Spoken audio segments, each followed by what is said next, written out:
भाई ब्रह्म सूत्र अध्याय 2 हम्म, पाद 2 हम्म, सूत्र 4 च व्यतिरेकानवस्थितेः अनपेक्षत्वात् व्यतिरेकानवस्थितेश्च अनपेक्षत्वात् व्यतिरेकानवस्थितेश्च अनपेक्षत्वात्। इसके अतिरिक्त सांख्य मत में प्रधान के अतिरिक्त दूसरा कोई उसकी प्रवृत्ति या निवृत्ति का नियामक नहीं माना गया है, इसलिए और प्रधान को किसी की अपेक्षा नहीं है, इसलिए भी प्रधान कभी सृष्टि रूप में परिणत होता और कभी नहीं होता है, यह संभव जान नहीं पड़ता है। सांख्य मतावलंबियों के मान्यता के अनुसार त्रिगुणात्मक प्रधान के अतिरिक्त दूसरा कोई कारण प्रेरक या प्रवर्तक नहीं माना गया है। पुरुष उदासीन है, वह न तो प्रधान का प्रवर्तक है न निवर्तक है। तो कर्ता क्या है फिर, वो उसकी भूमिका क्या है? प्रधान स्वयं भी अनपेक्ष है, वह किसी दूसरे की अपेक्षा नहीं रखता। ऐसी स्थिति में जड़ प्रधान कभी तो महत तत्व आदि विकारों के रूप में परिणत होता है, कभी नहीं होता है। यह कैसे युक्ति संगत होगा? यदि जगत की नहीं उत्पत्ति ना, करना उसका स्वभाव अथवा धर्म है, तब तो प्रलय के कार्य में लगी उसकी प्रवृत्ति नहीं होगी, और यदि स्वभाव नहीं अरे है तो उत्पत्ति के लिए ये प्रवृत्ति यार, नहीं होगी। इस प्रकार कोई भी व्यवस्था न हो सकने के ये कारण प्रधान जगत का कारण नहीं हो सकता। ये थोड़ा ये व्याख्या ऐसे सही नहीं ही, लगी। हाँ ऐसे ही लोग उलझा देते हैं फिर श्रोताओं को, अध्येताओं को। ऐसे अग्रपाठी मिल जाए तो क्या होगा? अधिकतर स्थिति तो यही है ताई। यही है, यही है। अरे आपकी चिट्ठी के लेख का क्या हुआ भैया? अभी 15 तारीख आ गई। ताई आपने 30 दिया, 30 से पहले पहले हो जाएगा। अरे मैंने 30 तो दिया है, लेकिन सबका अगर 30 को ही आ गया तो आगे वो टाइप करने वाला क्या करेगा? चलो ठीक है आप, लेकिन कब भेजेंगे?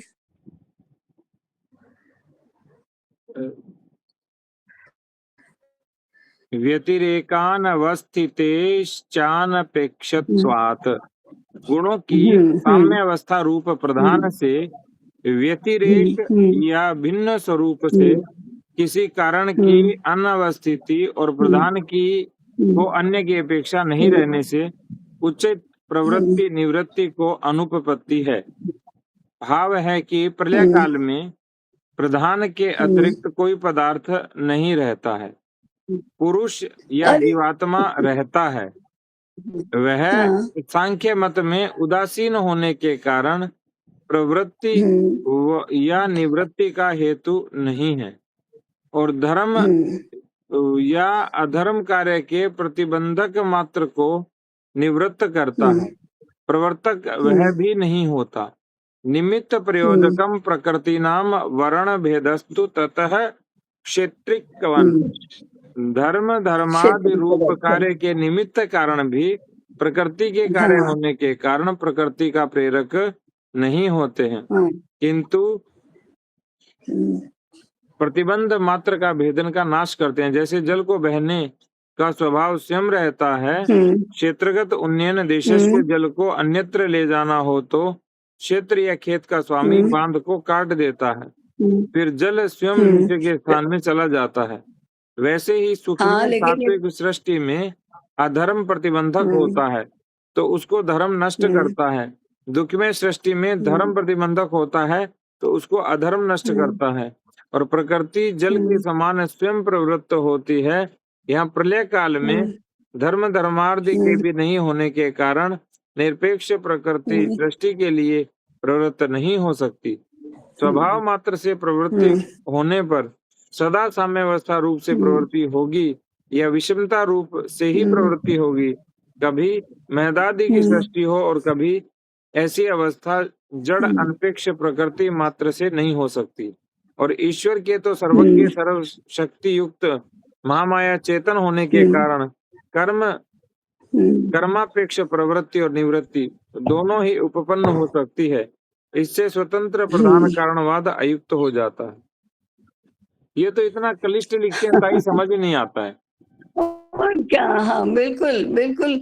वो क्लिष्ट क्लिष्ट तभी होता है जब लिखने वाले को भी समझ में नहीं आता है। ये क्या गौड़ बंगाल है ये, माने पुरुष पुरुष और प्रकृति दोनों अनादि हैं, ऐसा सांख्य का मत है। तो फिर प्रकृति से ही यदि सब कुछ होता है तो पुरुष होने न होने से क्या फर्क पड़ता है? अगर पुरुष के होने न होने से कोई फर्क नहीं पड़ता प्रकृति को, तो फिर पुरुष का वहां उल्लेख भी क्यों है? पुरुष होना ही क्यों चाहिए यदि कोई भूमिका ही नहीं है, कुछ करता ही नहीं है, उदासीन है, लेकिन है क्यों? उदासीन है तो है क्यों? उदासीन ने यहाँ तो गीता में उसको कूटस्थ शब्द प्रयोग किया है। कूटस्थ उसका उसका होने मात्र का प्रभाव प्रकृति पर पड़ता है, और वह भी जब सृष्टि की उत्पत्ति होनी होती है तब उसके होने मात्र से प्रकृति में विक्रिया होने लगती है। अगर पुरुष तत्व रहा ही नहीं तो प्रकृति स्वयं ही तो होने लगेगी, फिर साम्यावस्था बदल क्यों जाती है? प्रकृति साम्यावस्था में होती है अपने आदि स्थिति में। तो साम्यावस्था के विषमावस्था होने का कारण क्या है? होने में कारणभूत कौन है? तो पुरुष है। ये पुरुष के होने से और पुरुष के साथ जुड़ने से, वही तो चिज्जड़ ग्रंथि है। चिज्जड़ ग्रंथि जब है उसके बाद जो होता है वह प्रकृति में ही होता है। रूपांतरण जितना भी होना है वह प्रकृति में ही होना है, परंतु पुरुष नहीं है तो ये रूपांतरण नहीं होता। पुरुष होता है तो भी रूपांतरण होता है, परंतु पुरुष में ऐसा कोई तत्व नहीं है जिसका रूपांतरण हो। पुरुष की कोई प्रवृत्ति नहीं है जिससे रूपांतरण हो। पुरुष में अपनी कोई प्रॉपर्टी ऐसी नहीं है जिसके कारण से रूपांतरण हो। उसमें तो केवल चेतन बस होना है। उस चेतन के कारण से जड़ में विक्रिया निर्माण होती है, जिससे फिर 3 गुण 5 महाभूत ये सब होता जाता है, और फिर विश्व रूप का विस्तार होता जाता है। वो तो होता जाएगा। बीज से जब अंकुर फूटने लगे तो फिर कोई रोक ही नहीं सकता उसको। वो जो बीज में निहित है वो सब प्रोग्रेसिव अनफोल्डमेंट के सिद्धांत से अनफोल्ड होता जाएगा। उसमें प्रकृति की भी कोई भूमिका नहीं रहती। वो तो जो मूल बीज में जो है वो उसी का अनफोल्डमेंट होना है, और उसमें पुरुष की और कोई भूमिका रही ही नहीं। वो तो प्रकृति के साथ जो मिल गया है तो उसकी हर एक विक्रिया में वो तो रहेगा ही। क्योंकि वो जैसे मैं कल हमने पानी में नमक का ये किया था कि वो पानी अगर दाल में पड़ेगा तो वहां भी वो नमक जाएगा साथ में। उससे यदि आटा बनेगा तो आटे के कण कण में वो नमक होगा ही। अगर रोटी बनेगी तो रोटी में वो नमक तो होगा ही, और शरबत बनेगा तो शरबत में नमक तो होगा ही। अब पानी से नमक अलग नहीं हो सकता, लेकिन आटा बांधने का काम पानी करता है, नमक नहीं करता। उससे बेलना और ये सब आटे का होता है, नमक का नहीं होता।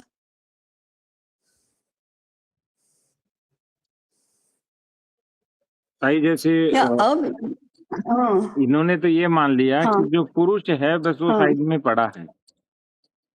अरे लेकिन क्यों पड़ा है? फिर वो चाहिए क्यों? उसका हाँ बस तत्व वही ज्ञान प्रश्न है, में वो चाहिए क्यों?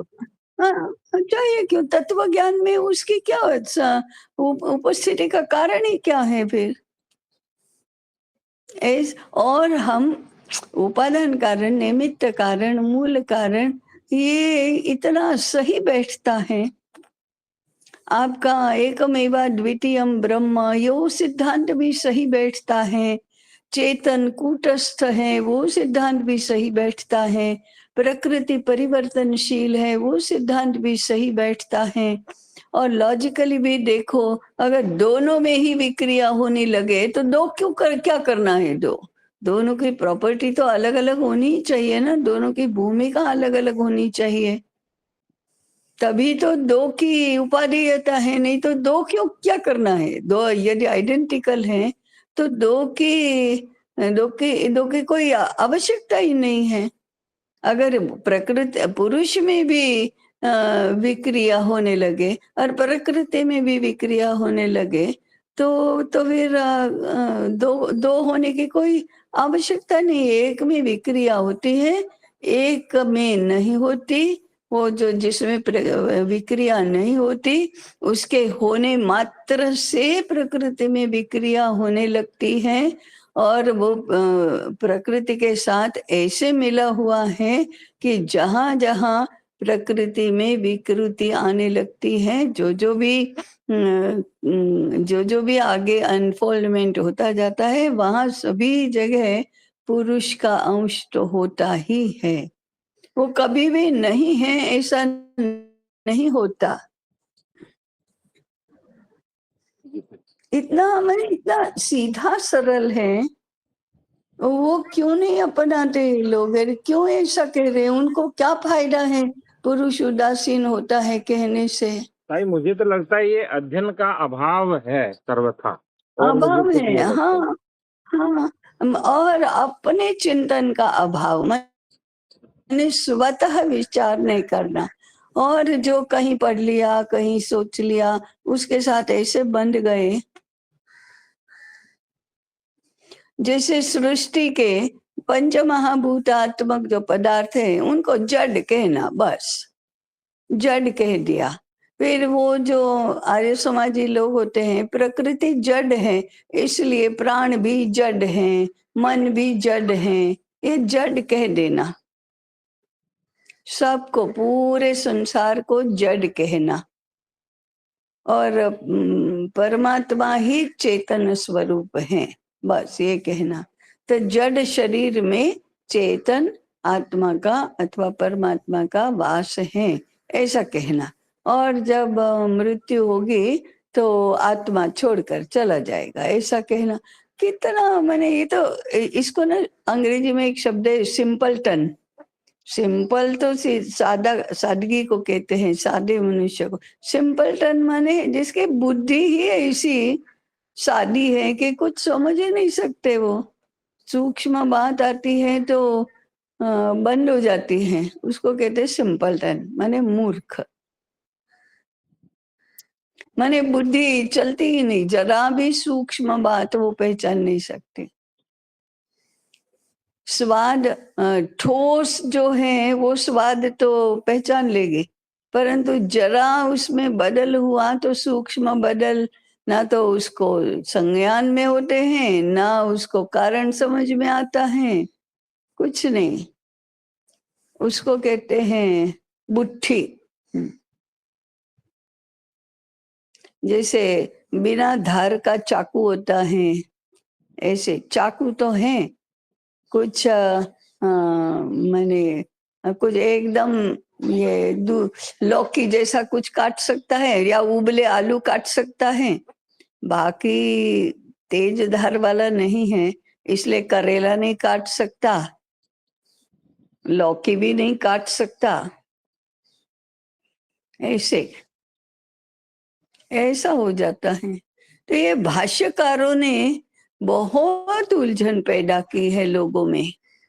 जो पढ़ने बैठते हैं और कोई भी भाष्य हाथ में ले लेंगे तो गए, फंसे, उलझ गए। भाई मुझे लगता है कि हमें तातव लेकर जी के अनुसार हाँ, कुछ भाष्य और आगे हाँ, उनकी उनकी उनकी बातों को आगे बढ़ाना चाहिए। आगे बढ़ाना चाहिए, वास्तव में ऐसा ही करना चाहिए। ताई हमें सातवलेकर जी का पूरा पढ़ लेना चाहिए, फिर उसके आधार पे आगे पूरा बढ़ाएं फिर, हाँ, क्योंकि आगे, मुझे लगने हाँ, लगा और क्या। क्योंकि तीसरा भाष्य और है ताई। ये है हाँ, आचार्य उदयवीर शास्त्री जी, ये विद्या भास्कर, हाँ, वेद रत्न, हाँ, न्याय वैशेषिक, हाँ, सांख्य योग तीर्थ हम्म, के प्रकांड विद्वान और हम्म, वेदांताचार्य और शास्त्र हम्म, शेवधी है। हम्म, तो इन्होंने इसमें क्या हम्म, लिखा है वो भी बता देता हूँ। यह मान लिया हाँ, जाता है कि जड़ उपादान हम्म, तत्व स्वतः जगत के सर्ग में प्रवृत्त होता है, यह उसका हाँ, स्वभाव है। तो जगत हम्म, की सर्ग से विपरीत प्रलय अवस्था कभी न आनी चाहिए। कारण यह है कि हम्म, जड़ तत्व का स्वभाव सदा एक रहता है। सर्ग की हम्म, प्रवृत्ति यदि उपादान तत्व का स्वभाव है तो हम्म, उसमें स्वतः निवृत्ति धर्म नहीं हो सकता। ऐसी दशा में हम्म, जगत की कभी प्रलय हम्म, अवस्था न आएगी, क्योंकि हम्म, उपादान तत्व केवल प्रवृत्ति स्वभाव होने से किसी चेतन हम्म, व्यवस्थापक की अपेक्षा नहीं हम्म, करता। हम्म, तब जड़ होने से वह स्वतः अपने प्रवृत्ति स्वभाव का परित्याग नहीं कर सकता। हम्म, केवल हम्म, चेतन तत्व में ज्ञान होने से यह सामर्थ्य रहता है कि यह विपरीत हम्म, क्रियाओं को उत्पन्न कर दे। उपादान तत्व हम्म, का विरूप परिणाम सर्ग है। हम्म, अव्यक्त दशा से हम्म, व्यक्त दशा में आ जाना जगत का सर्ग हम्म, है, यह विरूप हम्म, परिणाम है। प्रलय दशा हम्म, स्वरूप परिणाम है। उस दशा में हम्म, अव्यक्त उपादान तत्व अपने अव्यक्त रूप में बना रहता है, कोई विकार उसमें नहीं आता। उपादान तत्व की ये हम्म, दोनों अवस्था परस्पर विपरीत है। सर्ग और प्रलय हम्म, की क्रमिक अवस्था चेतन सहयोग के बिना हम्म, जड़ उपादान हम्म, तत्व में स्वतः संभव नहीं है। प्रवृत्ति और निवृत्ति लोहित, रूप विपरीत क्रियाओं को उत्पन्न करना केवल चेतन का धर्म देखा जाता है। जगत का हम्म, सर्ग के समान प्रलय भी होता है। यह जगत में बनना हम्म, बिगड़ना दोनों देखे जाने से सिद्ध है। शास्त्र हम्म, में इसका हम्म, स्पष्ट कथन है। ऋग्वेद की हम्म, ऋचा इस विषय में प्रमाण है। मनु के प्रथम अध्याय में सर्ग हम्म, वर्णन के अनंतर प्रलय सर्ग के क्रमिक हम्म, रूप में होने का उल्लेख हुआ है। इस प्रसंग हम्म, में गीता के 7वें अध्याय के हम्म, 6ठे श्लोक, 16वें हम्म, अध्याय के 6ठे और 7वें श्लोक, 11वें अध्याय के दूसरे श्लोक और 14वें अध्याय के दूसरे श्लोक अनेक स्थल पर हम्म, तथा श्वेताश्वर हम्म, उपनिषद के संदर्भ द्रष्टव्य है। इस विवेचन से प्रमाणित होता है कि जड़ उपादान तत्व में स्वभावतः प्रवृत्ति नहीं है, चेतन की प्रेरणा से उसमें प्रवृत्ति हम्म, निवृत्ति हुआ करती है। शिष्य आशंका हम्म, करता है जड़ उपादान तत्व हम्म, बिना चेतन अनुग्रह के स्वतः परिणत होता लोक हम्म, में देखा जाता है।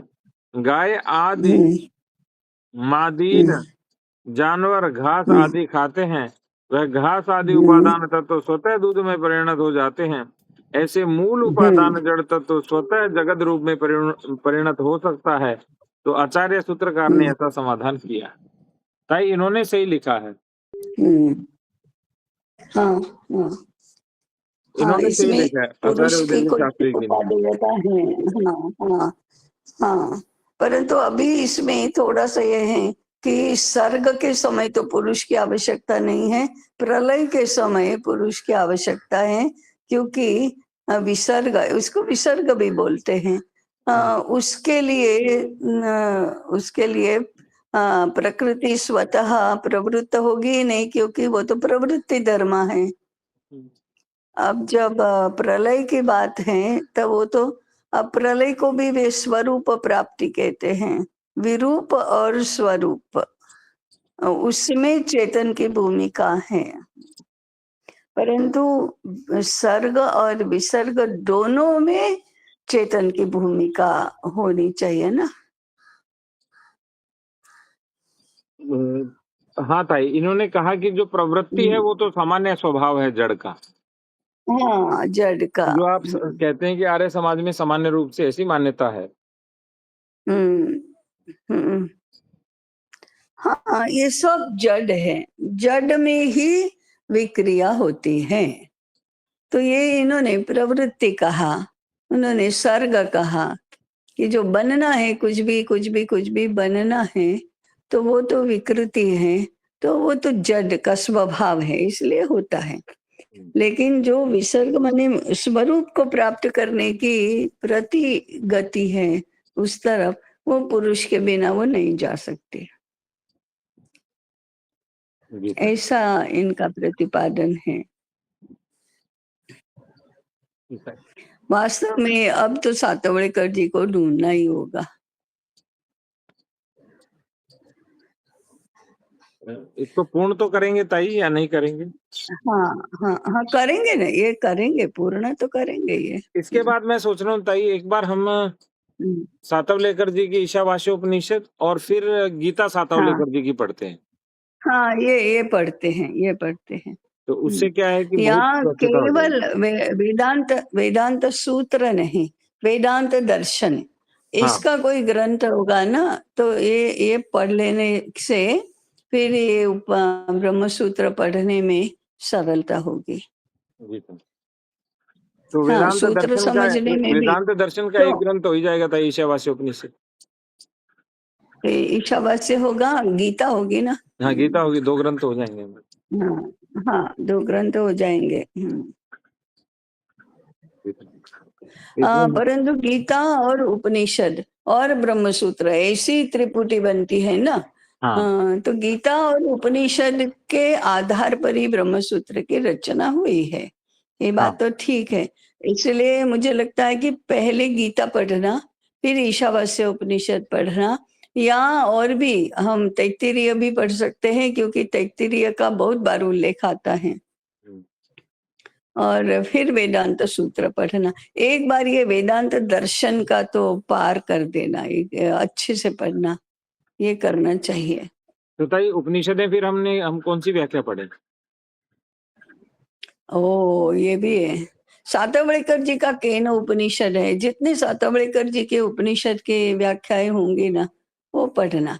नहीं तो क्या है, नहीं तो थोड़ा-सा ना अनुवाद पढ़ लेना। माने ये क्या कहते हैं, वचन क्या कहते हैं वो तो पता चलेगा। जैसे जैसे देखो तैत्तिरीय उपनिषद में ये समावर्तन अनुशासन आता है। हुँ, वेदमनुच्च आचार्य अन्ते वासिनम अनुशास्ति, ये दीक्षांत है इनका। हुँ, अब फिर आगे क्या कहते हैं, सत्यम वद धर्मं चर। तो ये समझने में कठिन नहीं है, इसकी व्याख्या क्या करना है। स्वाध्यायान मा प्रमदः, हाँ ताई। मातृदेवो भव, पितृदेवो भव, आचार्य देवो भव, अतिथि देवो भव, आचार्याय प्रियम धनम आरुत्य प्रजातंतु माँ व्यवच्छेदसी। तो ये हम कोई अनुवाद भी साथ में पढ़ लेंगे, तो एक आध कोई शब्द हमारे लिए क्लिष्ट होगा, वो भी ध्यान में आ जाएगा। तो मोटा मोटा इसका हमको पता चल जाएगा कि ये कहते क्या हैं। उसी में है ना, सत्यम ज्ञानम अनंतम ब्रह्म, तदा आत्मनः आकाश संभूतः, आकाशाद वायु वायुरग्निः। तो आकाश से आत्मा से आत्मन, आत्मा से आकाश हुआ, आकाश से वायु, वायु से अग्नि, अग्नि से जल, जल से पृथ्वी, पृथ्वीभ्याम औषधय, औषधिभ्यो अन्नम। तो अन्न तक आए अब, अन्न रसमयोयम पुरुषः। हुँ, तस्य अन्नं तस्य अन्नमेव शिरम्, अन्नम् उत्तरः पक्षः, अन्नं दक्षिणः पक्षः, अन्नम पुच्छम प्रतिष्ठा। ऐसे वो पंचकोश भी समझाया है, बताया है। तो हमको शब्दार्थ पता चल गया ना, तो भी उसमें ऐसे ब्रह्म सूत्र जैसा एक एक सूत्र समझाना समझाना समझाना ऐसा नहीं है। उसका कथन समझ में आ जाएगा। सो अकामयत एको हम बहुश्याम प्रजाये इति, सह तपो अतप्यत, उसने तप किया, तपस्तत्वा, तप्तवा, तप करके उसने जो दिखता है नहीं दिखता है, आकलनीय है अनाकलनीय है, प्रकाश है अप्रकाश है, सत्य है असत्य है, सबका सृजन किया, अपने में से सबका सृजन किया। अब सृष्टवा, सृजन करके सभी में स्वयं भी प्रवेश कर गया। तो स्पष्ट हुआ कि नहीं कि सभी में वो आत्म तत्व तो है ही, वो ब्रह्म है, सर्वत्र ब्रह्म है। ये कथन बहुत सीधा है ना, एकदम सीधा कथन है। तो स्वयं ही ये सारा हो गया, अपने में से निर्माण किया और स्वयं ही उसमें प्रवेश करके रहा, और अलग से तो रहा ही रहा। तो सर्वत्र ब्रह्म है, सचराचर में ब्रह्म है। सबूमिम विश्वतो वृत्वा, वो पुरुष सूक्त में है कि चारों ओर से आवृत करके अत्यतिष्ठ दशांगुलम, 10 अंगुल वो अधिक रहा। ये और ये तैत्तिरीय का ये वर्णन दोनों समान समान है। तो ठीक है एक बार पुरुष सूक्त भी पढ़ लेना। ऐसे केवल कथन, हिंदी अनुवाद क्यों, केवल कथन समझ में आ जाएगा। हमको उसका भाष्य नहीं चाहिए, केवल कथन चाहिए। भाष्य सातवलेकर जी का होगा तो पढ़ेंगे, नहीं तो नहीं पढ़ेंगे। हाँ, भाष्य सातवलेकर जी का होगा तो पढ़ेंगे।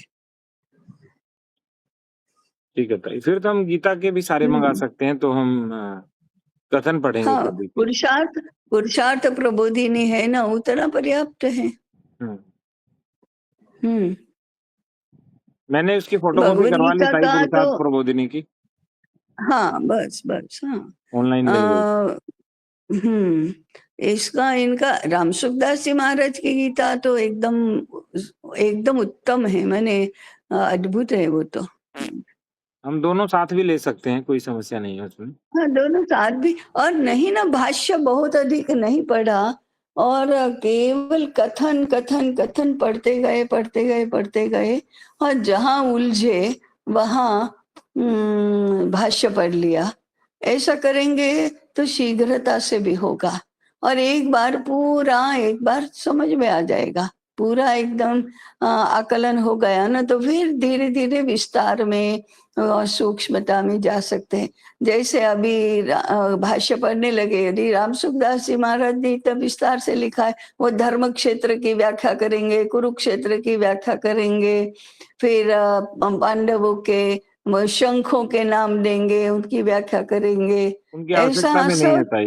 हाँ, इसलिए इसलिए कि कथन कथन कथन पढ़ते जाना, और फिर तात्पर्य समझ में आ जाएगा, आर्गुमेंट समझ में आ जाएगी। उसमें कहीं उलझे तो फिर भाष्य भी पढ़ लेना। ऐसा एक बार पूरा का पूरा प्रस्थान त्रयी पढ़ लिया अगर हमने, तो उसमें समय भी नहीं लगेगा, और एक बार आकलन हो जाएगा कि हाँ है क्या ये। तो ताई हम आर्गुमेंट ब्रह्मसूत्र में समझ भी में ऐसे ही आ कर गए। लेते हैं ताई, जो शेष हाँ, ब्रह्म ब्रह्मसूत्र है। सूत्र में भी। हाँ, उसमें हाँ हम हाँ, बहुत व्याख्या नहीं पढ़ेंगे, क्योंकि व्याख्या त्रुटिपूर्ण भी व्याख्या है। नहीं पढ़ना। हाँ हाँ, व्याख्या बहुत नहीं पढ़ना, उनका कथन क्या है वो पढ़ते जाना। जी, हम्म समय हुआ है ऐसा तो। करेंगे तो। हाँ, समय हो गया। हाँ, मैं एक ये कहना चाहती थी, संबंधित हो और व्यापक भी हो। ऐसा ऐसे कोई आपको जानकारी में आता है कुछ, तो प्राप्त करने का प्रयास करो, कैसा और कुछ है मेरे मन में। और दूसरा ये आया था कि संघ का शताब्दी वर्ष है, शताब्दी वर्ष का उनका वर्ष भर का किस प्रकार का आयोजन होगा, इसकी जानकारी भी होना। हम लोग संघ को बहुत दूर दूर से ही जानते हैं, तो ये तो अभी मेरी मेरी केवल कल्पना है, वो कितना संभव होगा वो तो देखेंगे। परंतु शताब्दी वर्ष का आयोजन भी संघ के बारे में नहीं, संघ का काम तो 100 वर्षों से निरंतर चलता है। ऐसे गायत्री तो निरंतर चलने वाला मतलब मिशन है, ऐसे नहीं, ये कार्यक्रम है। तो शताब्दी वर्ष का समारोह ये कार्यक्रम है। ऐसे किसी ऐसे भव्य फंडामेंटल व्यापक हमसे संबंधित, माने हमारा मिशन और विजन से संबंधित ऐसे कोई कार्यक्रम की जानकारी आपको मिलती है तो देखिए। जी ताई। हाँ, चलिए पूर्ण करें। जी ताई।